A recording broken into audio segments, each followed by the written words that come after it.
Meine sehr verehrten Damen und Herren, liebe Kolleginnen und Kollegen, guten Nachmittag, guten Abend, herzlich willkommen zu unserer Extra-Vorlesung im Rahmen des Anfangs unserer neuen Präsenzphase im Studiengang Kulturwissenschaft, Komplementäre Medizin. Ich begrüße auch unsere Gäste, die gekommen sind, zusätzlich noch. Wir haben noch ein paar von unseren Studierenden hier, die schon länger da waren, neue, alte, herzlich willkommen. Ich freue mich ganz besonders, dass wir heute Gelegenheit haben, Dr. Rupert Sheldrake hier bei uns begrüßen zu dürfen. Vielen von Ihnen ist er bekannt als ein beredter Schriftsteller, der im Bereich der denkerischen Avantgarde, würde ich sagen, neue Konzepte vorstellt. Dafür ist er nicht immer nur gelobt worden und das finde ich sehr, sehr mutig. Sie kennen vielleicht manche seiner Bücher schon und ich freue mich sehr, dass er heute zu uns gekommen ist und seine neuen Ideen selber vorstellen wird. Vielen ist vielleicht gar nicht so sehr bekannt, dass er ursprünglich mal als ein wirklich sehr, sehr hoch dotierter Wissenschaftler in Cambridge gearbeitet hat. Er hat in Nature publiziert, er hat sehr viele neue Ideen in die Landschaft gebracht und viele wissenschaftlich wichtige Entdeckungen publiziert. Und von daher spricht er nicht nur als einer, der von außerhalb das System kritisiert, sondern als einer, der von innen heraus das System sehr, sehr gut kennt und von daher auch einiges Profundes zu sagen hat. Und ich bin schon sehr gespannt auf die neuen Ideen. Rupert, I was introducing you as a scientist who has new ideas, and we would like you to share those ideas with us. We will have an hour time, as we said, and you will present some of the ideas. Diejenigen von Ihnen, die Lust haben, ein Buch von ihm zu erwerben, die Buchhandlung Ulrich von Hutten hat einige von diesen Büchern gegenwärtig, vorrätig, kann dann auch unterschreiben und können dann hinterher mit ihm rübergehen. Magella wird mit all denen hier vorne, mit all denen, die nicht wissen, wo das ist, dann dort rübergehen. Und insofern wünsche ich uns allen jetzt viel Spaß, viel neue Einsichten. Rupert, thank you very much for coming here. I'm very, very grateful that you made the journey. It was indeed a very good coincidence for you to come along this way so we can welcome you in Frankfurt under Oder. Please.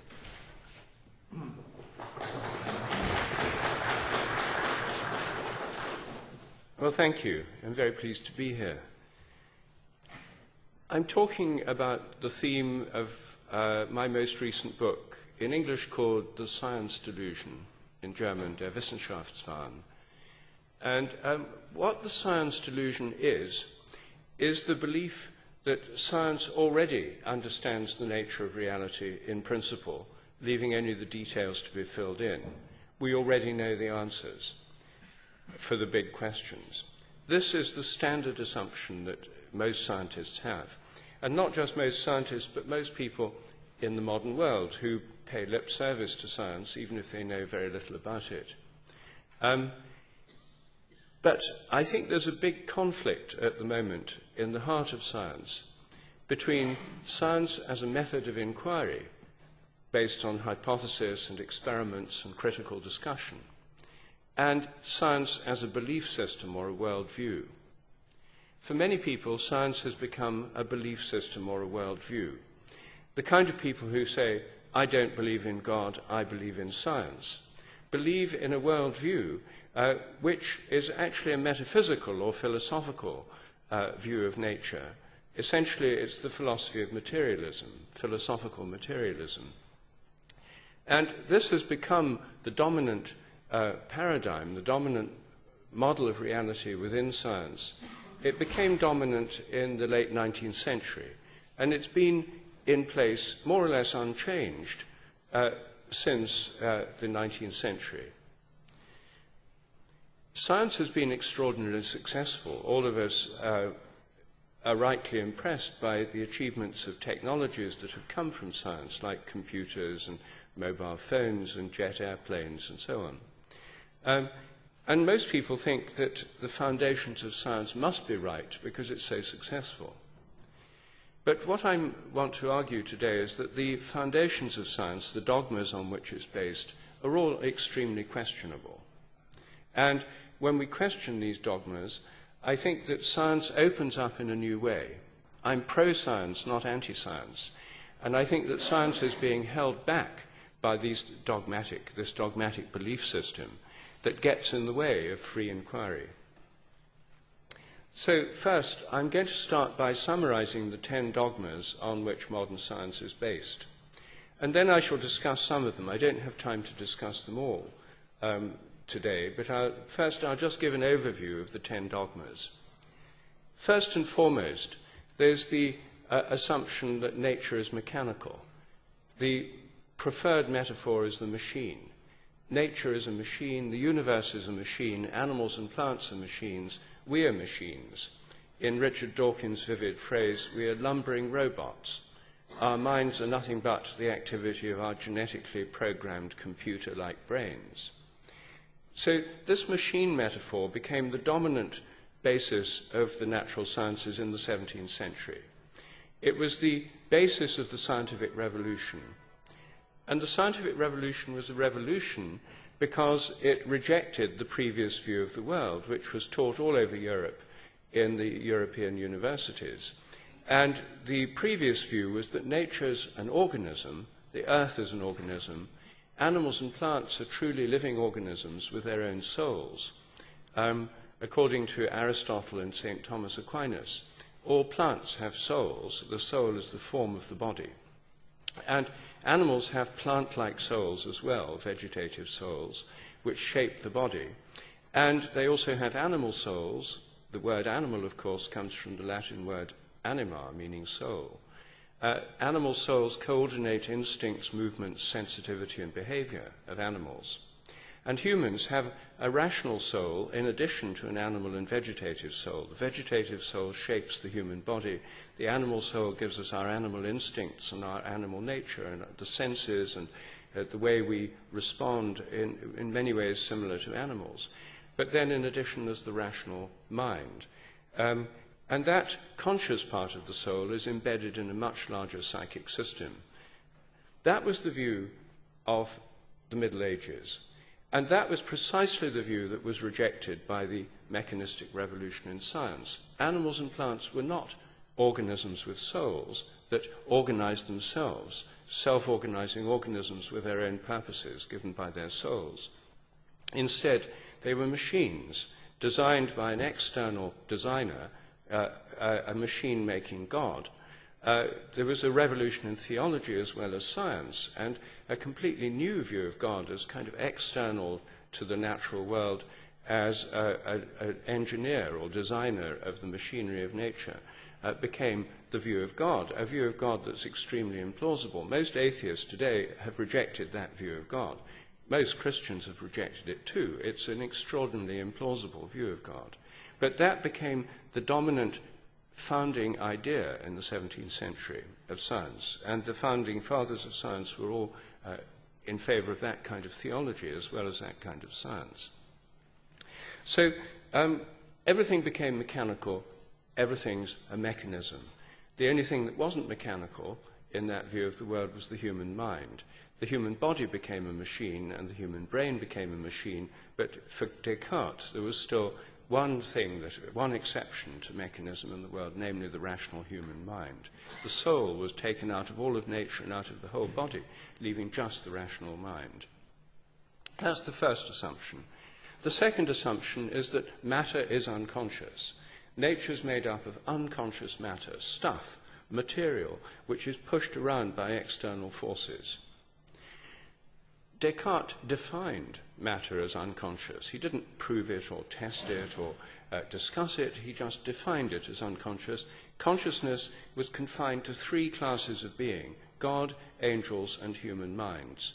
And this realm of spirit was non-material, outside space and time, whereas the whole natural world was made up of unconscious matter. So the entire universe, stars, galaxies, everything's unconscious except us and maybe some higher animals with brains a bit like ours. So that's the sort of Cartesian dualism, which is a dualism of mind and body, of science and religion, because religion got angels, God, and the human spirit, and science got the whole of physical nature. And also a duality between men and animals, because only humans had this rational conscious mind, animals were just machines, which is why you can grow them in factory farms, you can do vivisection with them, they don't feel anything, they don't think, they're just machines. So that's the 17th century view, many elements of which are still with us in full force today. Dogma 3, the laws of nature are fixed. All the laws of nature have been exactly the same right from the beginning. The constants of nature are fixed as well, which is why they're called constants. And so all the laws of nature are unvariable. They're the same at all times and in all places. Now, is this something that was proved? No, it was something that was assumed. In the 17th century, if God made the world machine, God having an eternal mind, and God being an engineer and a mathematician, thought the laws of nature. They were ideas in the mind of God. So the basis of this assumption is essentially theological.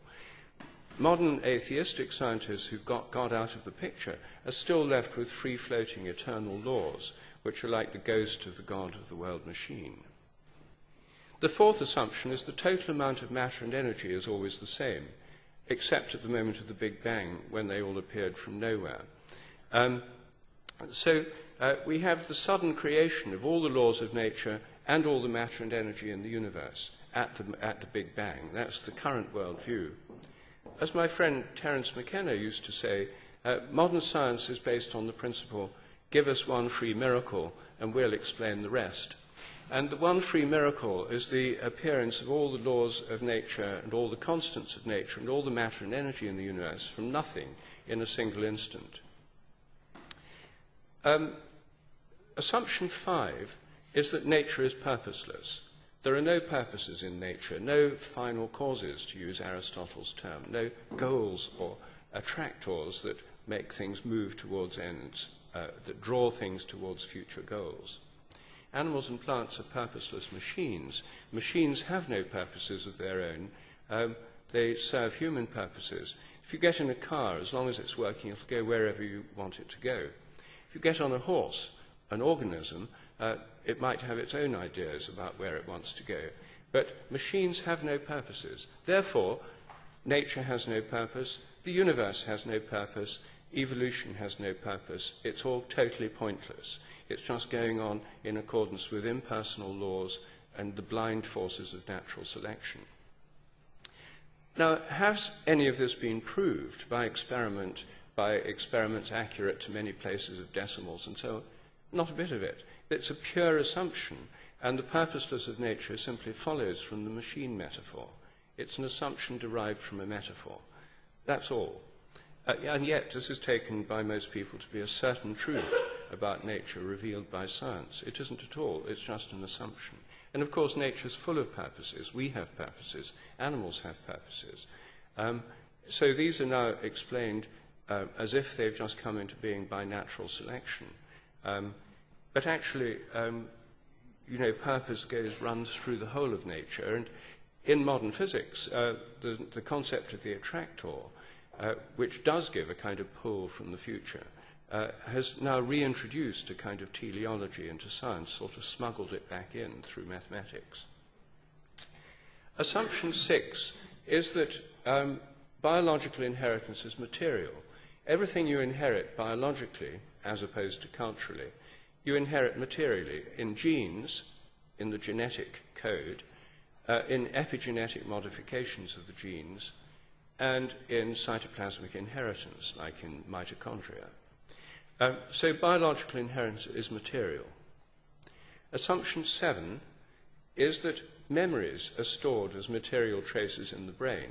Everything you remember is inside your head, either in modified nerve endings or phosphorylated proteins, stored in ways that no one understands yet, but nevertheless the assumption is that they must be there, because where else could they be? So the memories are in the brain. An assumption which 100 years of brain research has done very little to support, because memories have proved elusive over and over and over again. But nobody says, oh, maybe they're not in the brain at all. Everyone says, oh, they must be somewhere else. We must spend more time looking for them. I don't think they are, and I'll come back to that if I have time later. Assumption 8 is that the mind is the brain. Mental activity is brain activity. Your mind is inside your head. Everything you think and do and experience is in your head, because the mind is the brain. Mental activity is brain activity. This is the central assumption of materialism. This is why materialism is different from dualistic mechanism. The original paradigm of science was dualistic mechanism, Descartes' idea that the world is a machine and that the human mind is completely separate, immaterial, and quite different from the machinery, but all of nature is unconscious matter and works mechanically. Angels, God, and human minds were separate. Materialism involves trying to get rid of Cartesian dualism by saying that there aren't two things, matter and spirit. There's just one thing, matter. And so you get rid of the whole realm of immaterial spirit in one easy step. Just say it doesn't exist. That gets rid of God and angels instantly. So it immediately produces a scientific atheism because God and angels are simply abolished. And the human mind or spirit as being something different from the brain is abolished too. So now the mind collapses into just brain function. Now that's what makes materialism different from the dualistic mechanism that most scientists accepted in the 17th and 18th and early 19th century. It was really this materialist takeover of science really was complete by the latter part of the 19th century. And so that now says the mind is nothing but the brain. Dogma 9 follows from Dogma 8. Psychic phenomena are illusory. Phenomena like telepathy can't possibly happen because the mind is nothing but the brain and it's all inside the head. So thoughts and intentions can't possibly have effects at a distance.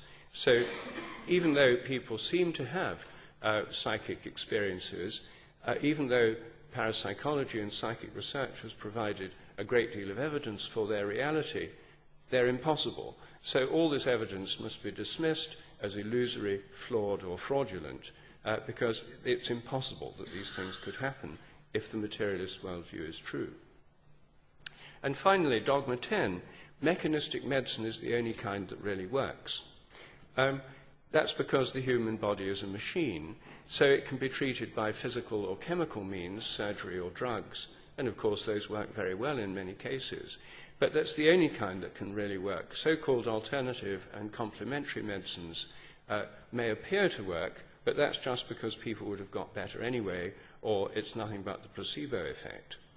And that's the thinking on which most governments, most medical research funding is based. Mechanistic medicine is the only kind that really works.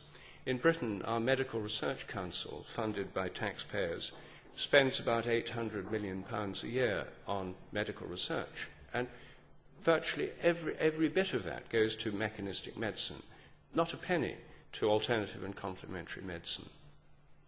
So why? Because why waste money on things that don't really work?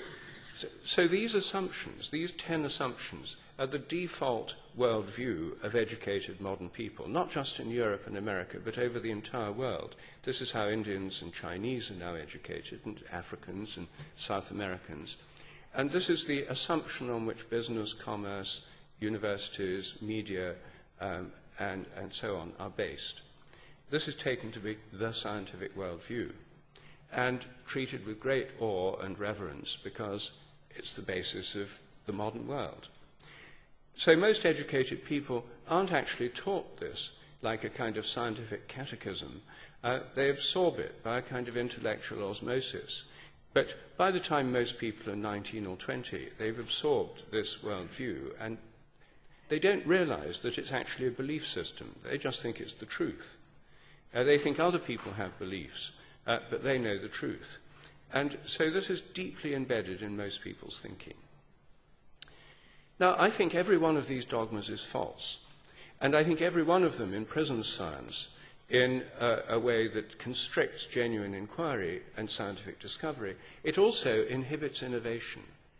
And one of the great issues that's come up politically in the last few years in Washington, D.C. and in London, I don't know about Germany, but some of the think tanks in Washington and London are concerned with what they call the innovation deficit. that the West, to compete, must be more innovative than Asian countries. They're better at us than at making things, with the single exception of Germany. But they're better at making things, so the West has to be more innovative. Is the West more innovative? Well, it used to be. The last 20 or 30 years, there's been very little true breakthrough-type innovation. What we have is a scientific system and a funding system that is perfect for incremental improvements, slow improvements along established lines. But breakthroughs, anything genuinely radical or new, is not supported by this system. In fact, it's suppressed. So we now have an innovation deficit, which is a matter of great concern to politicians and economic planners. And I think this dogmatic belief system within science is one of the main ingredients of that. Okay, well, that's the background, the overview. What I'm going to do now is just look at a few of these dogmas in more detail. And I'm going to start with the dogma that matter is unconscious. Now, as I said, this was not something that scientists proved. It's something that scientists assumed, because Descartes split consciousness off into this separate category of immaterial spirit and confined it to humans, angels, and God, and defined the rest of nature as unconscious. Now, when materialists say that there's no such thing as spirit, the mind is nothing but the brain, then this creates a huge problem. And among philosophers of mind, it's recognized to be a huge problem. In fact, it's called the hard problem. And the hard problem is that consciousness exists, at least in us. It ought not to.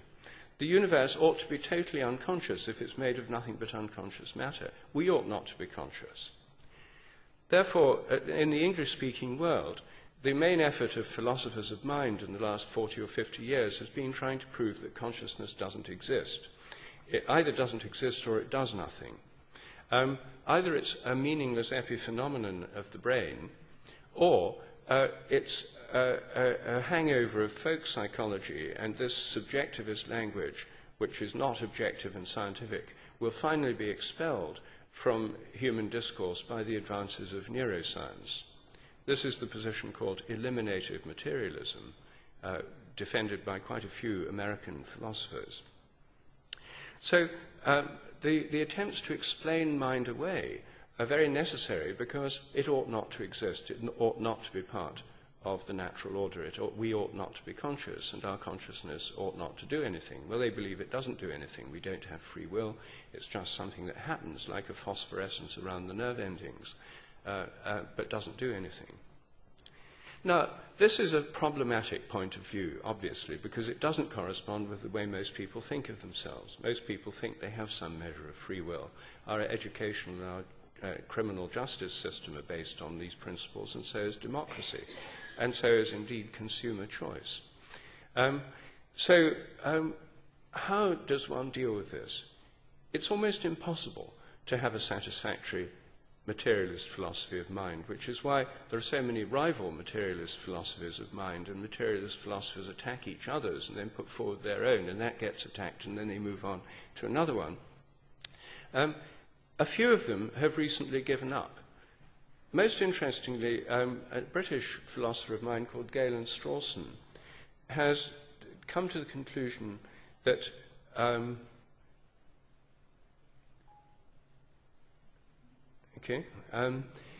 that this simply won't work. And he wrote a key paper a few years ago called "Does Materialism Imply Panpsychism?"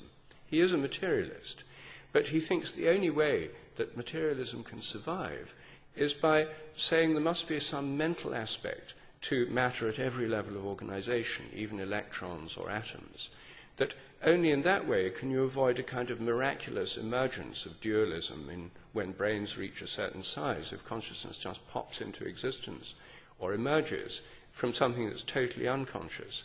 It doesn't make sense, he argues. So he's become a panpsychist. And panpsychism is the doctrine, the psyche in all things, mind-like aspect of even the simplest material systems. This time last year, the leading American philosopher of mind, Thomas Nagel, also left the materialist camp and published a book called Mind and Cosmos, why the materialist neo-Darwinian conception of nature is almost certainly false.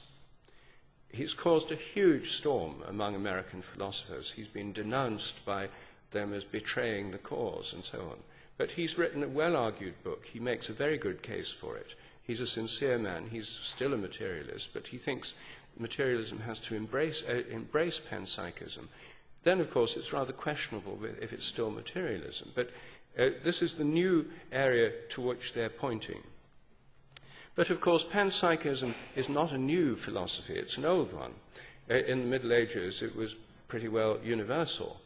In the 17th century, in reaction to Descartes, two of the greatest philosophers came out with panpsychist theories to overcome Cartesian dualism. One was Leibniz, who had the idea that the universe is made up of self-organizing units called monads, and each monad has a body and also a mind, and each one reflects the universe from its own point of view. And Spinoza, who thought that nature and God were two aspects of the same phenomenon. God was, as it were, the mind of nature, and nature was the body of God. It was a kind of theistic or pantheistic panpsychism. But the most interesting panpsychist philosopher in the 20th century was Alfred North Whitehead, a British holistic philosopher who started as a philosopher of mathematics. He wrote with Bertrand Russell a key work called Principia Mathematica. Bertrand Russell was his student. And Whitehead, because he was a sophisticated mathematician, was the first philosopher to understand quantum physics. He got it right at the very beginning in the 1920s. He immediately saw that this was a radical change with our views of the nature of matter. The old view was that matter is stuff pushed around by external forces, like little billiard balls. The quantum view is that matter is not stuff. Matter is a process in time. An electron is a wave of activity. And a wave has to take time in order to wave, and it has to take space in order to wave. You can't have a wave at a point in space and time. This is ultimately the reason for the uncertainty principle, because if things are waves, you can't have precise localization in space and time. Whitehead realized this straight away, and he saw that even an electron is a process in time, an atom is a process in time, a structure of activity, vibratory energy bound within fields. And as he pointed out, the fact that even an electron is a process in time means that it has a temporal polarity between the past and the future. There's a future pole and a past pole in any process in time. And he thought that this was, in fact, the best way of thinking about the relation of mind and body. Now, we're used to discussions of mind and body which rely on spatial metaphors. The usual metaphor is the mind's inside, the body and the world are outside, the inner life, the outer world. So we're all used to this kind of spatial conception of mind and body. But Whitehead thought that actually the relation of mind and body was in time, not space. That the mental pole of every physical process, even an electron, is the future pole. The physical pole is the past pole. And so the future pole, the mind-like aspect of an electron, is concerned, like all minds, with possibilities. And the mind is a realm of possibility. And possibilities exist as possibilities because they're in a future, a virtual future. The Schrödinger wave equation, in fact, describes all the possible things an electron could do. When it actually interacts with something, those possibilities collapse until you now have an observable physical effect of the electron, and that's now in the past. That's the past pole. And now new possibilities start arising, a new wave equation. These possibilities are not material, because possibilities aren't material. They're things that exist in a kind of future realm that influence the material, and through decisions, choices, or collapses of possibility become material, become physical. Now, our minds are like that too. Our conscious worlds are realms of possibility. Our conscious minds are full of possibilities among which we choose. And I think this is one of the leading functions of consciousness, to hold together possibilities which are about possible future actions. Even perceptions. When I see something, like I see this, an overhead projector, the seeing it, in order to recognize it, the name of it, and it comes as the possibility of saying overhead projector. The perception involves the future possibility of naming it. So our conscious life, even perception, is to do with possibilities. So what Whitehead was proposing is that there are two causal flows in nature. One, a flow from virtual futures towards the past, which is the direction of mental causation, and the other, physical causation, from the past towards the future. Regular physical causation pushes from the past. But these two overlap in the present, and we experience that overlap in our daily life. That's what's going on in the relation of our mind and our bodies. I think that's an extraordinarily interesting way of thinking about mind-body relations. And it's not one that's been much explored by philosophers of mind, because they've, nearly all of them in the English-speaking world, been locked into a kind of dogmatic materialism. But I think when you think in this way, it becomes much, much more interesting. There are also empirical data that become it possible to reinterpret. Some of you will know the famous work of Libet, Benjamin Libet, who found that when people make a conscious decision to move a finger, the so-called readiness potential occurs about 500 milliseconds before they become consciously aware of the intention. So the usual assumption is, oh, it just proves we haven't got free will. The brain makes you do it, and then your conscious mind then just comes along later. It doesn't do anything. It's just sort of way behind the brain, which is really what's doing everything. But what if conscious causation is moving in the other direction? The fact that conscious choice comes later could mean that it actually, if the conscious choice were in the future in relation to the brain potential, it could act back in time. And this observation might, and similar observations, might simply be revealing something about the direction of conscious causation. Most people assume, well, conscious causation couldn't have caused it because it happens after that. They're assuming that all causation works from the past. It's an assumption built in to this. It's one of this dogmatic, mechanistic worldview. Okay, well, this, I think, opens up a new way of looking at the mind-body problem. And what I want to do now is just turn to the assumption that the mind is inside the brain. Assumption dogma 8, your mind is nothing but the activity of your brain. Well, this is, everyone knows, the widespread standard assumption, and the fact that the great majority of the money that's being spent on trying to understand human minds at the moment is being spent on brain scanning machinery and other forms of neurophysiology, is because this assumption is that if you're going to understand human minds, then you've got to get more detail about the brain, slice it up into lots of tiny bits and make full wiring diagrams for entire human brains, taking billions of dollars and decades and so forth. But that's the way we're going to understand ourselves. That's the standard thinking, and this isn't just ideas in seminar rooms. These are thinkings that lead to vast decisions, hundreds. The European and the American new brain initiatives, 100 million euros and $100 million on this, distorting the whole of science in that direction based on this assumption. But is the mind inside the brain? I think it becomes easiest to think about this in relation to vision. In relation to ordinary vision, how you see things. Now, right now, you're seeing me standing here, and you're seeing this screen behind me, and so on. Now, what's going on? The standard view is simple, and everyone knows it. Light's reflected from me, travels through the electromagnetic field, enters your eyes, inverted images on your retinas, changes in the cone cells, impulses up the optic nerve, and activation of various regions of the brain, now mapped in more detail than ever before using fMRI and other techniques.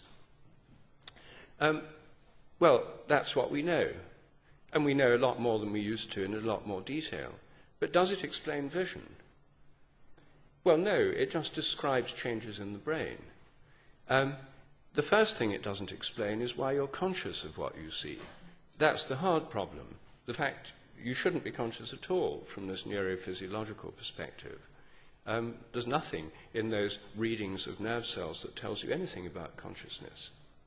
But that's not the problem I'm dwelling on now. I've already mentioned the hard problem. The question I want to discuss now is, where are your images? You see, according to the standard view, these changes happen in your brain, and your brain then generates, in an unexplained way, a virtual reality display inside your head in 3 dimensions and in full color. So inside your head, there's a virtual reality display of me and this lecture theatre. There's a little Rupert somewhere inside your brain. And the whole of this lecture theatre that you're experiencing is inside your brain. All your experience is meant to be inside your head. A recent paper by a materialist philosopher of mind was called, "Is Your Skull Beyond the Sky?" And he said, when you look at the sky you're experiencing is inside your head, like all your experience. Therefore, your skull must be beyond the sky. Your skull includes the entire world you experience, this lecture theatre, the sky, the whole of Frankfurt, the whole of Germany, the whole of Europe. Everything is included within your skull, which has this virtual reality display going on inside it. Well, that's the official view. And as soon as you think about it, it seems pretty implausible. Most people don't think their skull's beyond the sky. On that point of view, this is just a virtual skull created inside this perceptual world. So you've got a skull within the real skull and everything that you experience. Now, I think it's extremely implausible. And I think there's an alternative theory which is much simpler, so simple, in fact, that it's hard to understand. And that is that your images are located exactly where they seem to be. Your image of me is located right here. It's not inside your brain. It's in your mind, but it's not inside your head. Your entire perceptual world is projected out to where it seems to be. The virtual reality display isn't inside your brain. It's projected out into the world we live in. And normally it coincides with what you see. If it didn't, it would be an illusion or a hallucination, and those are fortunately rare. So I'm suggesting that the vision involves a two-way process. Light comes in, changes happen in the brain, and images are projected out to where they seem to be. I claim no originality for this theory. It's the theory of vision that Plato put forward, that Euclid developed geometrically, that most ancient Greek and Arabic philosophers held. It's believed by Hindu sages, Tibetan teachers. It's believed in by traditional people all over the world. And it's believed in by European children till the age of about 10. Jean Piaget showed that till the age of about 10, in his book, The Child's Conception of the World, that children think light comes in and vision involves projecting out the world, as it were, by rays going from the eyes. That's why Superman comics show rays going out of Superman's eyes, and it's why the Roald Dahl story, Matilda, is very popular with children. Matilda is a little girl who finds that she can, with her eye beams, she can make things move, and she can make things move by the way she moves her eye beams. Now, children love that. They think that's how vision works. Piaget says that by the age of 10 or 11, the average child learns the correct view, which is that thoughts and images are invisible things located inside the head. So most of us have probably learned the correct view by the time we were about 11, long before we could question it. It has no evidence whatever in its support. That's the most incredible thing. An entire civilization hypnotically under a spell of a theory which is so manifestly untrue, so manifestly at variance with our theory, and with no evidence. I mean, when you look inside people's heads during brain operations, you don't see thoughts and images inside them. You don't see a virtual reality display coming out of the nervous tissue. These things, it's a fantasy, and yet it holds everyone spellbound. It's unbelievable when you think about it. Anyway, I'm a scientist, not a philosopher, so when I started thinking about this problem, I got interested in, would it be testable? If, when you project your images out, your mind, in a sense, extends out beyond your brain, my own theory is it happens through what I call morphic fields, fields of form or shape, part of a much larger theory of morphic fields. But I'm not talking about that theory only insofar as it provides the basis of a kind of field of perception which stretches out from the brain and through the eyes. Then this would suggest that if your mind reaches out to touch what you're looking at in some sense, you might be able to affect things by looking at them. If you look at a distant star, you might even affect that star over literally astronomical distances. Now, at first this seems absurd, and you think this can't possibly be true. Then I thought, well, how would you test it? What could you test it with? And then I thought, okay, what about another person? If I look at you from behind, through a window so you can't hear me and you don't know I'm there, and I stare at your back, could you feel me staring at you? Now, as soon as you ask that question, you see this is a common phenomenon. The feeling of being stared at from behind, which now has a scientific name, scopaesthesia. Scop as in microscope vision, aesthesia, feeling as in synesthesia, anesthesia, and so on. This phenomenon is extremely well known. More than 90% of people have had this experience themselves, according to a variety of surveys. There's a slight sex difference. More women than men have experienced being stared at, more men than women have experienced staring at others and making them turn around. But most people in both sexes are familiar with this phenomenon. Most people, I'm sure most people in this room, have experienced it. But we're modern people, and we've been brought up to dismiss this. Oh, it's just a coincidence. You turn around all the time and you just forget all the times no one's looking at you. If you're staring at people, if you see someone move, it attracts your attention. Then if they turn around, they see you looking at them, and they think you've made them turn round, or you think you've made them turn around. It's just an illusion. We've all been brought up to believe that. And everyone in the scientific world was brought up to believe that, and every educated person was brought up to believe that, to dismiss this phenomenon. Everybody's experienced it. Children experience it. Animals experience it. It's known all over the world. So what did science do about this? Well, between 1890 and 1985, it was almost totally ignored by the entire scientific community because it's a taboo phenomenon. It shouldn't happen if the mind's in the brain. Therefore, it doesn't happen. Therefore, it can't happen. Therefore, you can't do research on it. The first 2 papers out of 4 published papers in 100 years were by skeptics in America who described it as an illusion and said it was a superstition that should be stamped out by scientific education. But it wasn't stamped out. People went on believing it because they went on experiencing it. And 2 further studies were done, one in Holland, one in Scotland, by a student of John Beloff's, that was by a student, which showed it was a real phenomenon. But did the entire scientific world say, this is incredible, an amazing phenomenon, really interesting, fits our experience? No, this work was just completely ignored and buried in obscure parapsychology journals. Now, it turns out it's quite easy to test this, and I've now done thousands of tests on this phenomenon, but I started by looking at the natural history, because I'm a biologist, and I always try to start by looking at the natural history of phenomena. And so I started by asking people who watch others for a living. Most of us are mere amateurs, but private detectives, police officers, anti-terrorist squads, people engaged in surveillance, watch other people. And among these surveillance people, they're trained in a way that takes this phenomenon for granted. If you're being trained to be a private detective and you're being trained to follow people, the first thing you learn is don't stare at their back, because they're likely to turn round, catch your eye, and your cover's blown.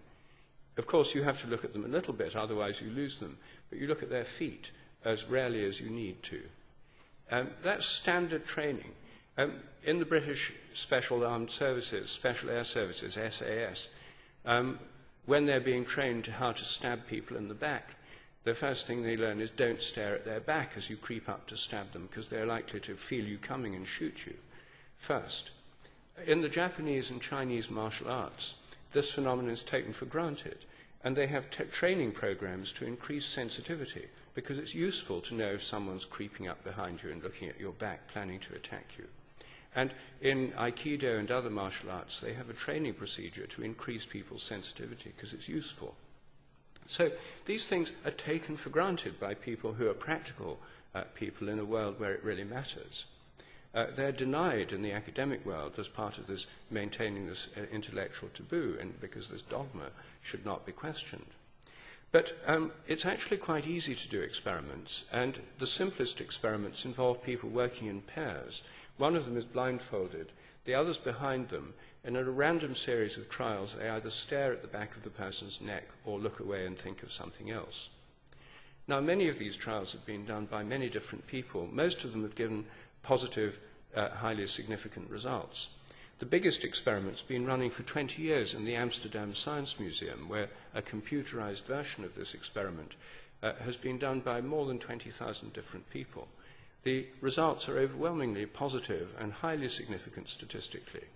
The most sensitive subjects in my own research and in the Amsterdam study are children under the age of 9.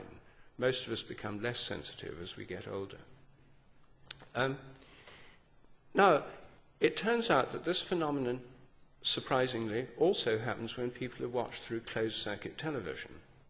So it doesn't depend just on the direct gaze. It's not as if there's some direct energy from the eyes that's doing it, because what seems to matter is having that person's image in your attention. It also works through mirrors, where what you're looking at is not the person directly, but a virtual image behind the mirror. People can tell when they're being stared at in mirrors. So people have done, first of all, I looked at the natural history. I questioned surveillance officers who watch others through closed-circuit television. And most of them are convinced that people can tell when they're being watched.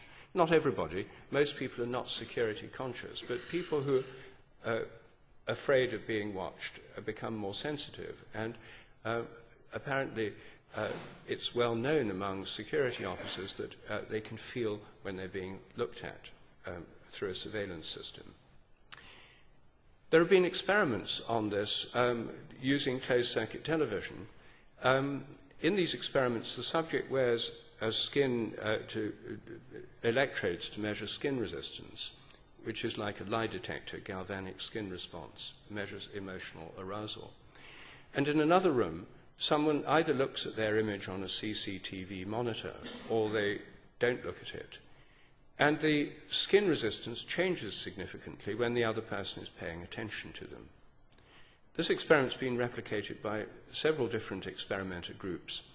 And even one of Britain's leading skeptics, Richard Wiseman, did these experiments and got positive results to his surprise. So he then tried to explain them as a statistical artifact. And then he started doing the staring himself. And when he did the staring, he got no effect. He was challenged by Marilyn Schlitz, a researcher at the Institute of Noetic Sciences in America. They did a joint experiment, and when they did it in his laboratory, she got a positive result, he got a non-significant result, showing that there was an experimental effect. But she couldn't have got a positive effect by wanting to, because there was a real effect.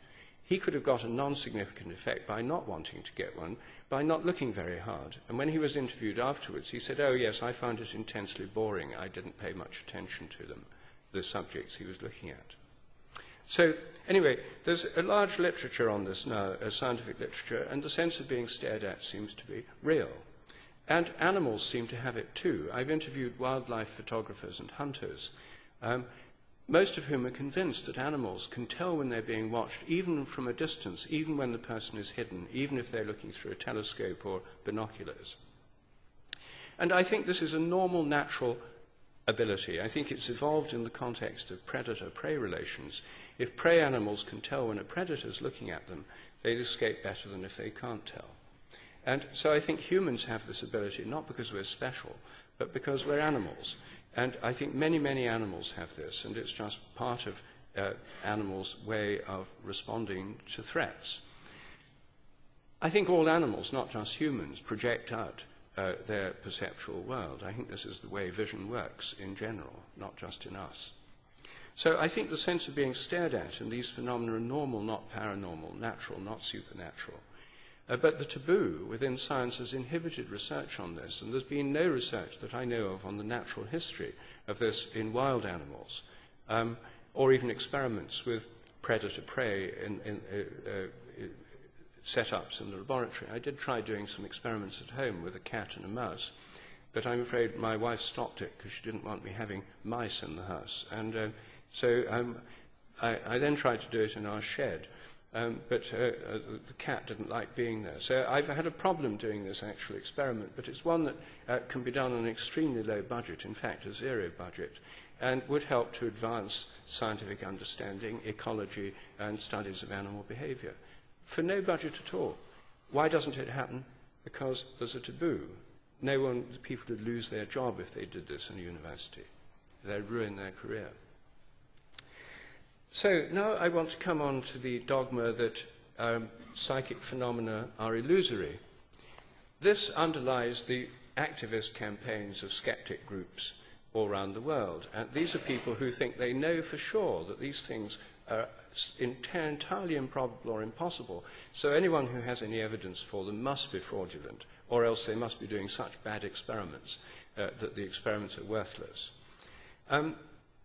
Well, again, I start my own investigations as a biologist from natural history.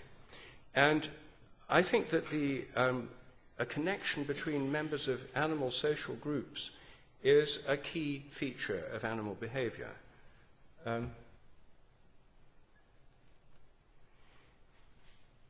All social animals live in groups, and those groups have to be coordinated with each other. This is a flock of starlings, and here are some more starling flocks. These birds move extremely fast, and they don't bump into each other when they change direction. Attempts to model these groups have been most successful using field models, treating them as if they're all a bit like iron filings in a magnetic field, that there's a field of the whole group. And I think there is indeed a field. I think it's the morphic field of the group. That's my own theory. The same applies to fish. I think animals are bonded with other members of the group through these fields. And when members of the group separate, for example, when a wolf pack separates, the adult wolves go hunting, the cubs stay behind in the den, the field, as it were, stretches. It's like an invisible elastic band. This is a very crude metaphor, of course, but it helps us to see how they remain in continuity, in connection at a distance. Because they're still part of the same group, the same field, a change in one can affect the other. And that, I think, is the basis of telepathy. I think it's a form of communication between bonded members of social groups. It's analogous to quantum non-locality, where particles that have been part of the same atom or molecule, when they move apart, remain connected at a distance. So a change in one is associated with an instantaneous change in the other. This is called quantum non-locality or entanglement. I'm not saying telepathy is explained by it, but I'm saying that it's the physical phenomena that's most analogous to telepathy. And moreover, quantum entanglement doesn't fall off with distance. Telepathy doesn't seem to either. Well, because I think telepathy is normal and natural, I started by looking at telepathy in animals. And I started by looking at the animals we know best: dogs, cats, parrots, horses, and other domesticated animals. I asked people who train animals, or vets who look after them, or people who own them, if they'd ever noticed the ways in which their animals seem to pick up their thoughts or intentions. I now have a database of more than 5,000 of these case histories. People have hundreds of stories. People can tell you the most fascinating things about their animals if you ask them. Most people don't ask them. And they don't usually tell vets, because they know vets are meant to be scientific, and they know that if they tell anyone who's meant to be scientific, they're just going to dismiss this in a kind of sneering way, as some kind of childish illusion. But if you ask people, and they realize you really are interested, you hear fascinating stories. For example, I've had more than 200 accounts from people about their cats picking up their intention to go to the vet. When the cat picks up the intention of their owner to take it to the vet, it usually hides. So as soon as people start thinking about taking the cat to the cat disappears. And this is very annoying for people, because after it happens a few times, they try to avoid giving the cat any clues. They don't let it see the carrying basket. They don't speak the word vet. Some of them desperately try not to think about the vet. I mustn't think about the vet. I mustn't think about the vet. But the cat still knows and hides. And some of them ring the vet from work so the cat can't overhear the conversation to make an appointment. And then they go home to pick up the cat after work to take it to the vet, and it's still disappeared. We heard so many of these stories. We rang up all the 65 veterinary clinics in the North London Yellow Pages and asked them if they ever had a problem with people missing appointments with the cat. 64 out of 65 said it happens all the time. And the remaining ones said it happens so often they'd given up an appointment system for cats. People just have to arrive with them. So here's one area of potential research, but the one that interested me most was reports of dogs and cats and other animals that know when their owners are coming home. They go and wait at a door or window, sometimes as much as half an hour or more in advance. I talked to skeptics about this, I found, to my surprise, my friend Nicholas Humphrey, who's one of Britain's leading skeptics, he's also an old friend of mine, we discuss all my experiments together because I prefer to get an intelligent skeptic's comments at the beginning of my research rather than at the end. And to my surprise, he didn't deny the phenomenon. He said, oh, my dog used to do that. He said, my mother always knew when I was coming home, about half an hour beforehand. And I said to him, but Nick, that couldn't be explained by routine because you didn't come at routine times. And he said, no, it couldn't be routine. And I said, then it couldn't be hearing because you were 20 kilometres away, the other side of Cambridge, and with all that traffic noise and things. He said, oh, on the contrary, it just shows what sharp hearing they've got. They could hear my car engine from 20 miles away. So I said, well, actually, we could test that. I said, what would happen if you came home at a random time, came on the train, then borrowed a bicycle and cycled from the station? There'd be no familiar sounds. Would the dog know you were coming? He said, no, of course not. And I said, well, perhaps it would. And that was the basis of an experiment. I've now done many of these experiments.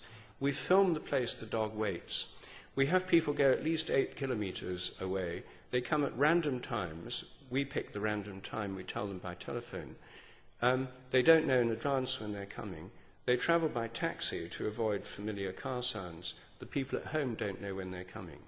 And over again, these dogs go and wait at the window. It's a highly significant effect. A few times they don't do it, but most of the time, dogs that are in the habit of doing this do it very reliably. You can do these experiments over and over again. Many parapsychology experiments are very boring, and people get bored of doing them, but dogs never get bored of their owners coming home. So you can repeat this experiment over and over again. Anyway, that's one line of research. I think the evidence for animal telepathy is very strong. It's been replicated, and there are other experiments with dogs and cats that I think show they're telepathic. Again, telepathy is normal, not paranormal, natural, not supernatural. In the human realm, I've done many surveys and collected about 5,000 case histories of humans as well. And what I've found is the most common kind of telepathy in the modern world happens in connection with telephone calls. People think of someone for no apparent reason, then that person rings, and they say, that's funny, I was just thinking about you. Or, when the phone rings, they just know who it is before they look at the caller ID or answer it. Now, surveys show that these surveys done in Germany, America, Argentina, and in Britain. On the left, you see the telephone telepathy phenomenon. More than 95% of women say they've had this experience, more than 70% of men. Men less than women, and there were national differences among women everywhere. It was over 90%. But for men, it varied. Argentina had the highest proportion of sensitive men, Britain the lowest. Other kinds of telepathy, again, more women than men report them, but you see, there's other is on the right, less there than with telephone telepathy. So, what's going on?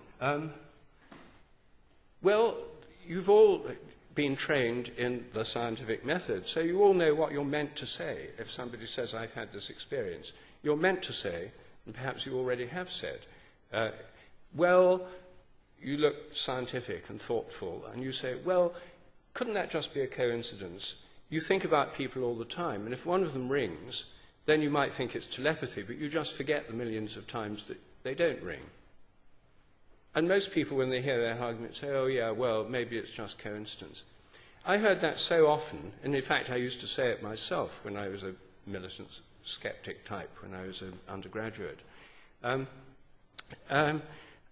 I heard it so often that I started asking people, well, can you point me to any empirical study on how often people think about others and how often people ring? It turned out there'd been no experimental research of any kind whatever on this subject. Ever since the invention of the telephone, this skeptic taboo had prevented research and inquiry, even by parapsychologists. So I've developed a simple experiment, and I have to end in a minute, so I'll go through it very quickly. In this experiment, we have subjects who say this happens to them fairly regularly. We have them sit being filmed, and they give the names of 4 callers, people they might be telepathic with. We then pick one of the 4 at random and ask them to call that person. When the phone rings, they know it's one of these 4 people. They have to guess who it is before they answer the phone. By chance, they'd be right 25% of the time. In fact, in these experiments, filmed experiments with participants in Britain, the chance level of 25% is on the left. On the right, the hit rate was 45% in these tests. It's highly significant. P is 1 times 10 to the minus 12. This is more significant than the existence of the Higgs boson, but of course has attracted much less interest and attention. Anyway, this basic, we then did experiments where 2 of the callers were familiar and 2 were unfamiliar. With the unfamiliar callers, it's more or less at the chance level. With the familiar ones, it's above chance.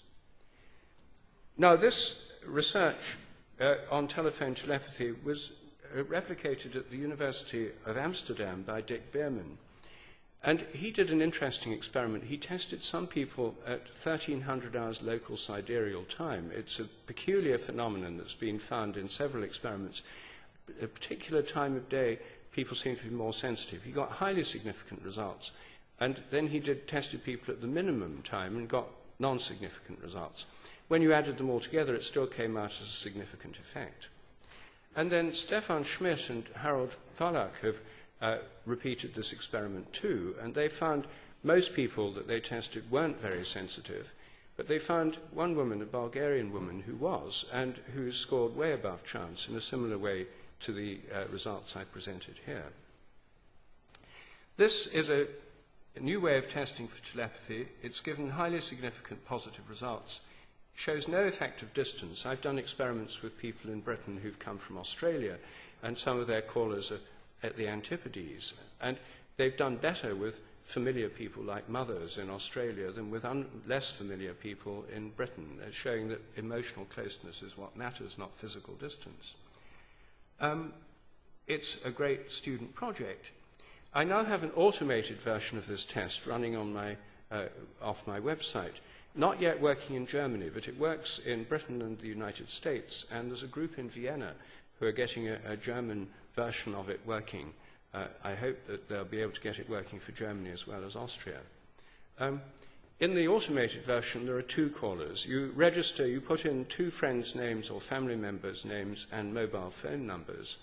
The computer then picks one of the 2 at random, sends them an SMS message telling them to call the subject. They call at a landline number, which is the computer. So the callers are selected at random, they call the computer puts them on hold, and the computer then rings the subject. They're handy, their mobile phone says, the caller ID says telephone telepathy test. They answer it, says, this is the telephone telepathy test. One of your 2 callers is on the line right now waiting to speak to you. Please guess who it is by pressing 1 for Anne, 2 for Bob. And so they guess, and the line opens up, and they immediately get to see if they're right or wrong. and then after a minute it cuts off because I'm paying for the call. And then after a random time delay it does it again. And after 6 trials, that's the end of the test, and everyone gets a text message telling them what the score was and thanking them for taking part.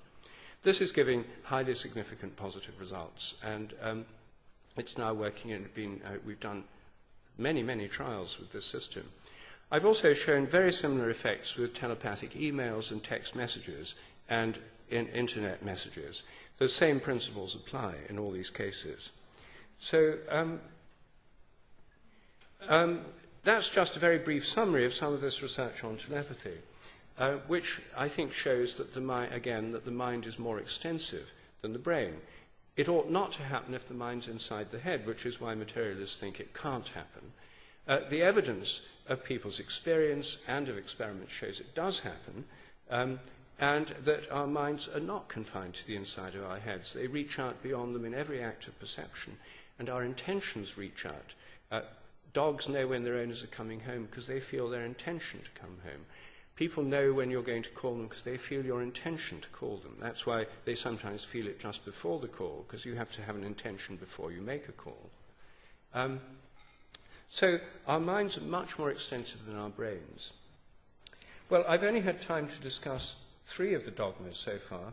I don't have time to do more. I've discussed matter is unconscious. I've discussed the mind is inside the head, and psychic phenomena are illusory. As you see, when you question these dogmas, new possibilities of research open up, often quite inexpensive possibilities of research. And science would be so much more interesting and so much more popular if people did research on these phenomena. I mean, for 1% of the Large Hadron Collider budget, we could completely transform our understanding of the extended mind through doing research on these phenomena, and by looking at them in animals, transform our understanding of the evolution of these abilities. So really, what I want to say, just end by saying, is that all 10 dogmas, when you question them, open up new possibilities, completely new possibilities for science, some of them with technological applications which could actually transform the planet. Every single one of these dogmas, when it's treated as a hypothesis, not as a truth, when it's treated as a testable hypothesis and tested scientifically, is an open question. All of these are open questions. They're not closed questions. Whereas the dogmatists would like us to believe that these questions are all answered, the answers are already known, and there's absolutely no need, in fact, it's illegitimate to question them because it's being anti-science or unscientific or pseudo-scientific. That's one of their favorite words. But I think on the contrary, I think it's the skeptics who are anti-scientific, unscientific and pseudo-scientific, because I think science is about free exploration through hypothesis, evidence and critical discussion. And I think when we approach science in that spirit and move beyond these dogmas, all sorts of new possibilities come up that will make science much more interesting, much more fun, and probably a lot cheaper as well. Thank you.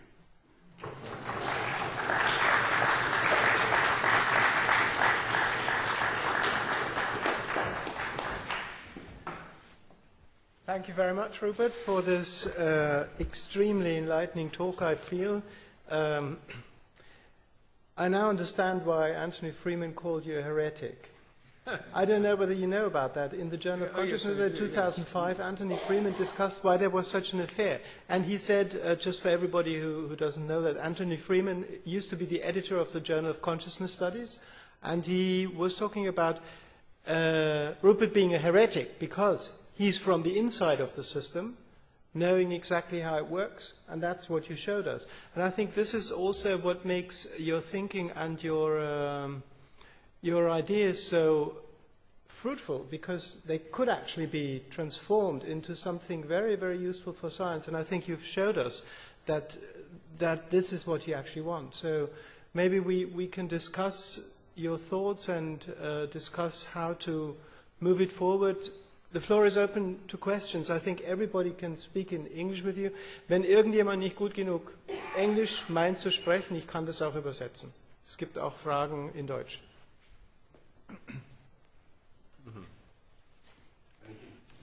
Ja, ja, klar.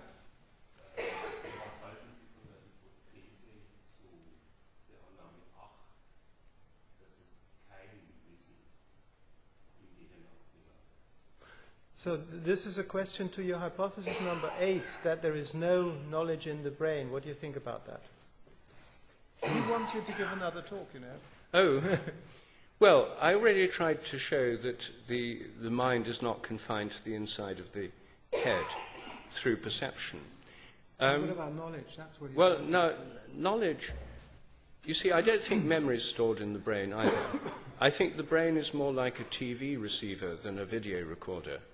I think memory works by morphic resonance, a theory I haven't talked about this evening, but that's the basis of my theory of morphic resonance. Based on similarity, there's a resonance of information across time, from the past to the present. And so I think the brain is like the tuning system that picks up this resonance from the past. When it's from our own past, it's our personal memory. If it's from the past of many other people, then it's a collective memory. So the same theory explains collective and individual memory as different in degree but not in kind. So I think knowledge, which involves a variety of things, including recognition. When I know somebody, if I've met someone before and I recognize them, I immediately know I recognize them. That's a kind of knowledge. That's a resonance phenomenon, I think. Knowledge, the recall of facts, is a recalling things that I've learned in the past, connections I've made in the past, which is a kind of field of information bound together in what I'd call a morphic field. I recall it by a kind of resonance. So I don't think that the knowledge is stored inside the brain at all. I think the brain is, I don't think it's stored in the brain any more than the news programs you see on television are stored in the television. They come through the television, but they're not stored there. Of course, without the television, you won't see the news programs, and without the brain, you won't have the knowledge. And if you destroy parts of the brain, you can wipe out some of these functions, like the ability to speak, and so on.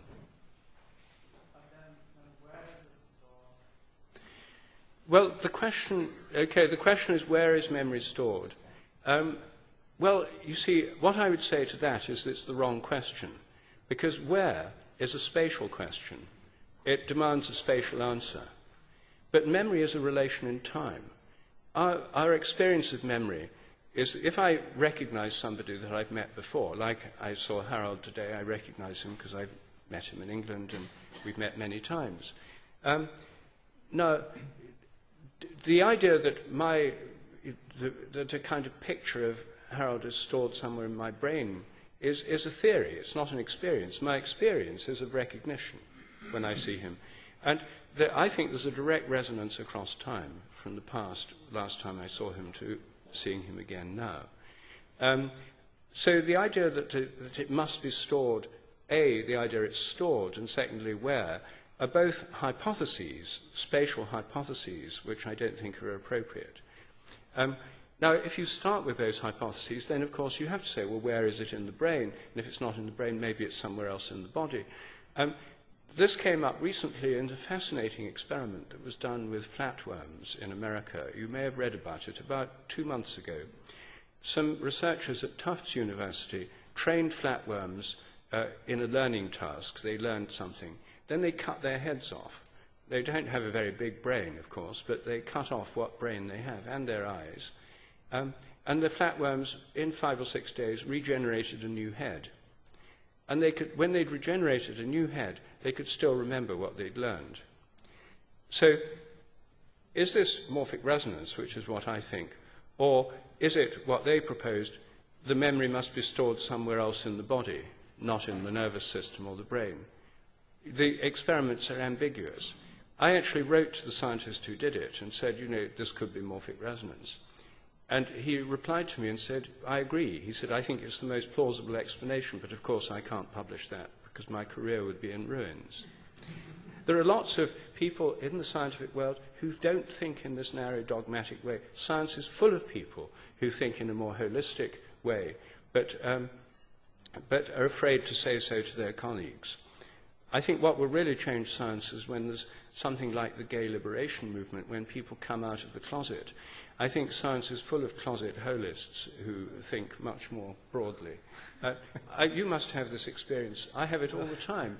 People come up to me, privately and say, "Oh, I'm really interested in this. I've had these experiences, but I can't tell my colleagues." You must have that. A few times, yes. Yes. Other questions?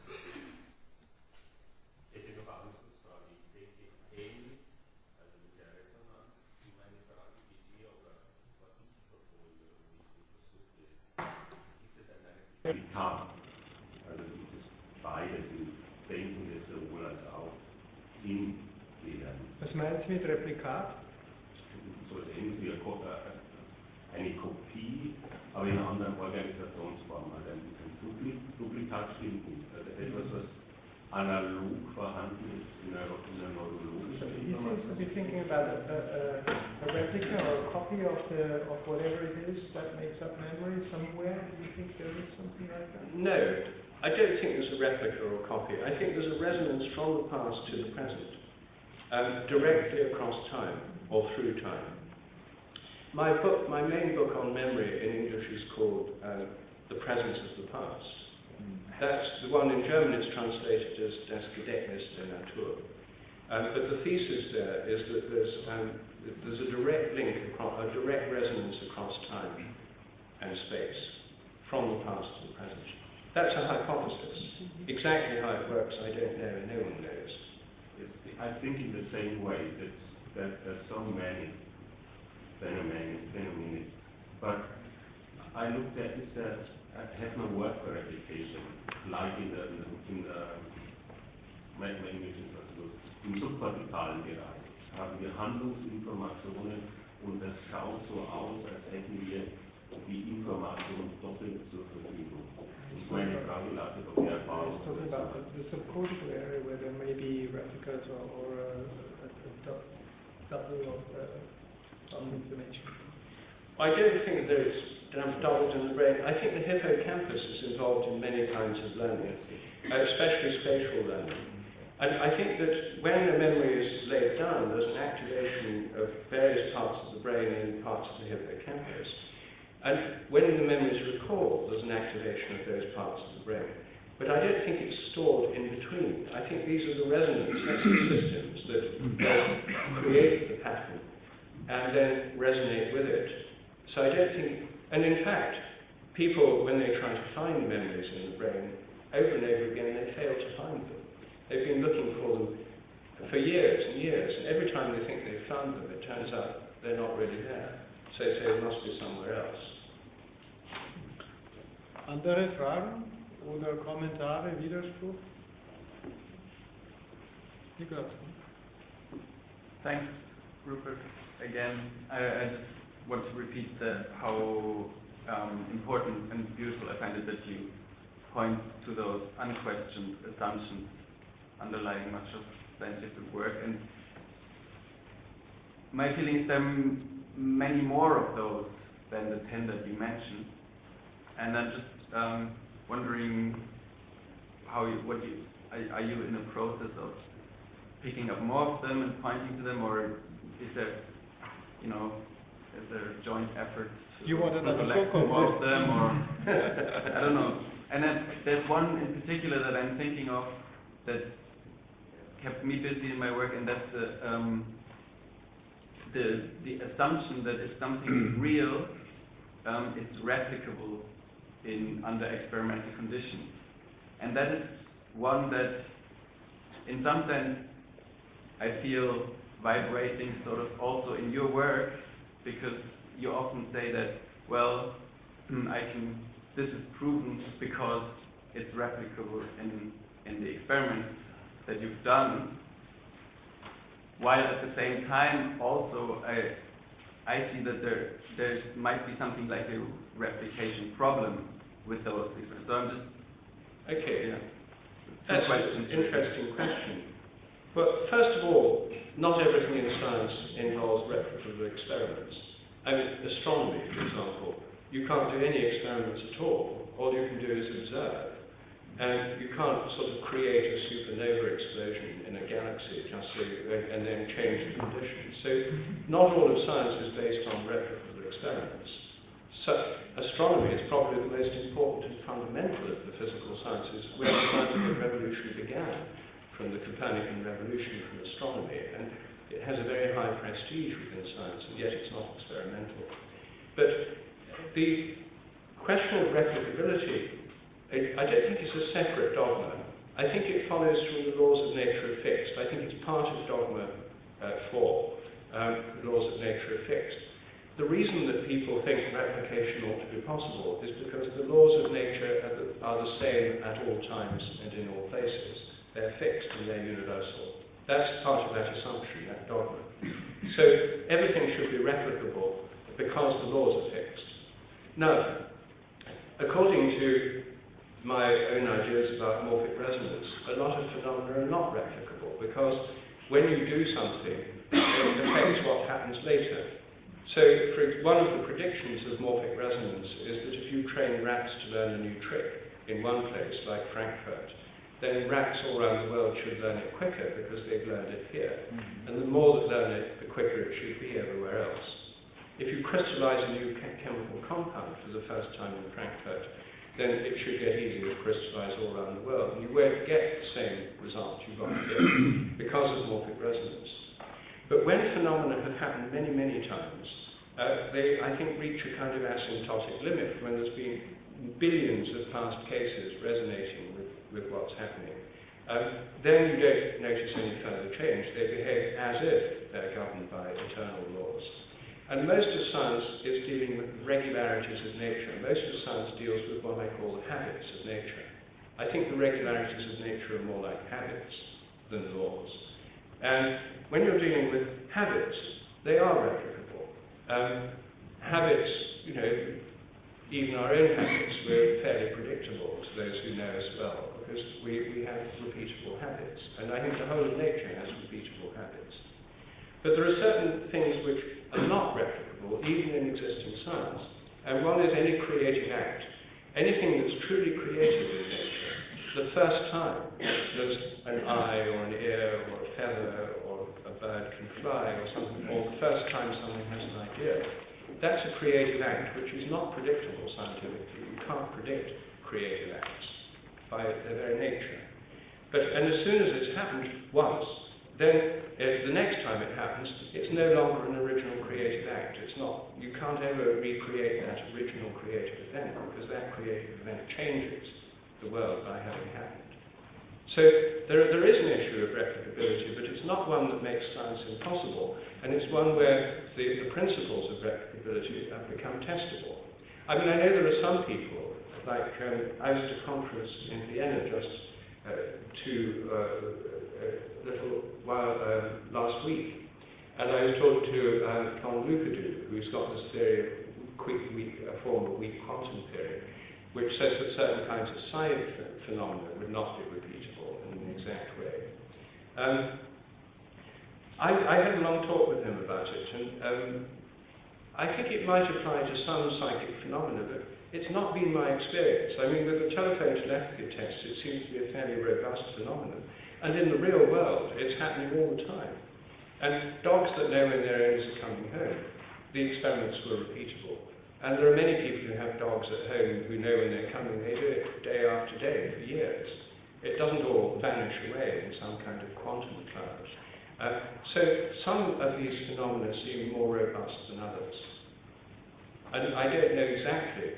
I'm analysing some of my own experiments at the moment to see if I can find decline effects, because von Lucadou thinks I ought to see them.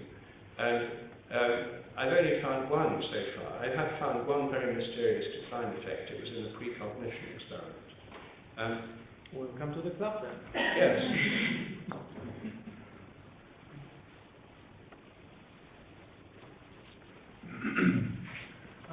Yes, Rupert.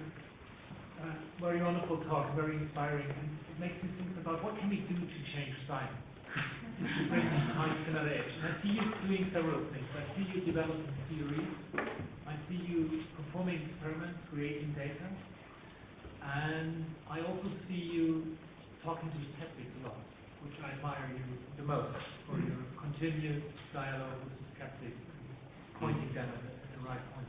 What in your perception is the most successful practice of these in order to bring in fresh wind to science? Well, I myself think that the thing that would really, I think there are several things that need doing to help change science. And one of them I already mentioned, a kind of coming out movement. Because science is full of people who are not dogmatic materialists. Some are. These militant skeptic groups are people, I think, who need authority, they need certainty, they're kind of fundamentalist types. But I think they're a minority within science. Whenever I've given talks in universities and science departments, I've found that most people are actually quite open-minded. They're not like these dogmatic skeptics. So, first of all, I think that they punch far above their weight in terms of they have much too much influence in accordance with their numbers. And I think, so one thing is to weaken their influence in the media, and which we are trying to do in Britain. You know, whenever TV and media things do stories, we challenge the skeptics, and if they tell lies, we say they tell lies. And I have this website that I've organised with several other people you probably know, skepticalinvestigations.org. Indeed, you have, where we investigate skeptics. And so first of all, one has to do something about the skeptic problem. But I think much more important is a kind of coming out movement within science. And what I would like to see here, a practical step, is a survey. I think that if there were like a public opinion poll type survey of scientists and doctors, if they were asked, you know, have you ever had a telepathic experience? Have you ever known when someone was calling on the phone? Have you ever used alternative or complementary medicine? Have you ever taken psychedelic drugs that have changed your view of what the mind is? Have you ever had a spiritual or mystical experience? Do you have any religious practices, etc.? I think the majority of scientists would say yes to at least one of those. And I think if a survey showed that a majority of scientists are not paid up, card-carrying, dogmatic skeptics, it would make it easier for them to come out. Because when they realise that actually the chance of their colleagues all being... But it also asks them the question, do you think your colleagues are very sceptical of these things? And my guess is that they think their colleagues are much more sceptical than they actually are. And I know this. I got this idea first. I gave a seminar at a British university on my work on dogs. I was talking to the companion animal research group in a veterinary school in Britain. And there were 6 members of scientific staff, and there were some graduate students there. It was a small seminar. And I talked about dogs that know when their owners are coming home. And after the talk, one by one at tea after the talk, they sort of looked, and when there was no one near, the first one said, I know this is true because my dog knows when I'm coming home from the lab, but I can't tell my colleagues, they're all so straight. And then the next one came and did this. He said, you know, I had a dog like this when I was a child, and that's one reason I became a vet. I was so fascinated with animals, especially dogs. And another one came and said, you know, I've heard these stories from members of my family, and I know this stuff's true, but I can't tell my colleagues they're so straight. When all 6, including the professor, had said the same thing to me, I said, why don't you guys come out? You'd have so much more fun. And I think that that's one thing that would help change science. Another thing is changing funding systems, because right now scientists do what they're paid to do, and most people I know in science say, you know, I love this. Well, some people I know say, I love this kind of thing, and I'd love to do research on this, but I don't even bother thinking about it because I know I'd never get a grant. Now, there's a group that I was part of in America earlier this year, a small think tank group about the future of science, and it was dealing with innovation deficit that I talked about earlier. There were some important people there. There were people from the US government, there were people from think tanks, there were people from big businesses, and there were some professors from, you know, famous professors from leading universities. And they were worried about the innovation deficit. How do we make science more innovative? Their analysis was that at the moment it's based on perverse incentives. People get promoted in accordance with papers they publish and how often they're cited. Now, you will only get your paper cited a lot if you work in a popular field of research, like molecular biology, because You'll only get lots of citations if lots of other people work in the field. So the present system rewards business as usual and more of the same. They think there's a need for a completely new funding system, which they call the Institute of Venture Science. They're trying to raise billions of dollars from wealthy billionaires. There's now so many billionaires in the world, and once they've bought their yacht and their house, and I mean, they've still got billions over, so they might as well do something useful with it. This is a feasible thing. And their idea is to go around the sciences. In every branch of science, there are marginalized dissident groups, parapsychologists among psychologists. There is electric universe people among cosmologists and astronomers, people who have a quite different view of the universe based on plasma and electric currents. In water research, there's a group doing research on structures of water, memory in water, and a whole variety of things. They're marginalized. So the idea of this group is to find these groups, alternative medicine research, find these groups of dissident researchers and fund them well. Not just fund one group, but fund 10 groups in each field. And they said this would be an almost certain way, by looking at the low-hanging fruits. The low-hanging fruit for innovative science are already there. And so this is a serious initiative. It hasn't happened yet, but the fact people are talking about it is, I think, a very important thing.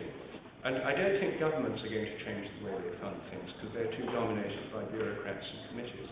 But there are now lots of foundations. Mostly they have conventional scientific advisors, but some existing foundations could be encouraged to be more adventurous. And they'd make a much bigger impact if they did. So I think that's a key point too. Thank you. Last question? Sorry? Okay.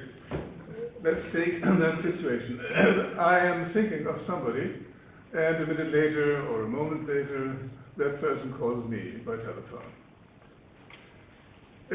While I thought of that person, of course, some electrochemistry was happening in my brain. This was the corresponding somatic reality to my psychic thought. And for the other person again, while he or she thought of me and afterwards called me, there must have been some electrochemistry in his or her brain as well. Yes. So now we have no problem on the psychic side, because the psychic connection is not local like the somatic things. So I'm not surprised about this thinking of one another and one feeling the other one. But what happens on the somatic side? The electrochemistry in my brain and the electrochemistry in her brain don't seem to be connected. Or what do you think?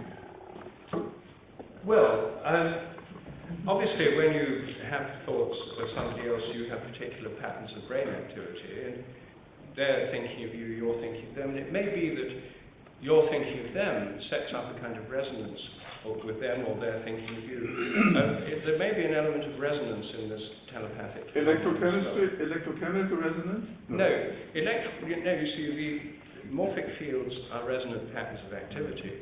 I haven't dealt with that theory today, but these fields work through resonant patterns of activity which interface with electrical and chemical phenomena. I think the main interface are the electrical patterns in the brain. I think the patterns, the most interesting about brains are the electrical patterns of activity, which sweep over lots of different nerve cells. And I think those are the interfaces of morphic fields with the brain.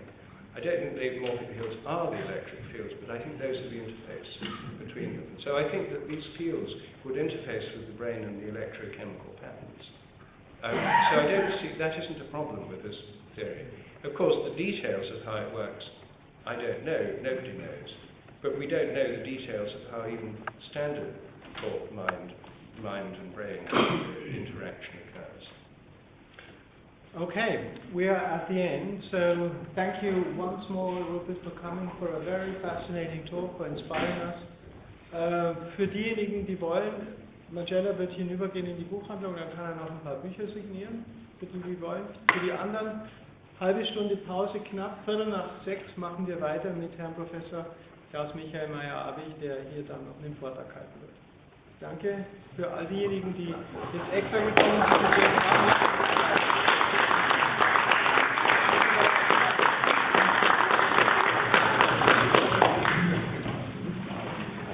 das Wort.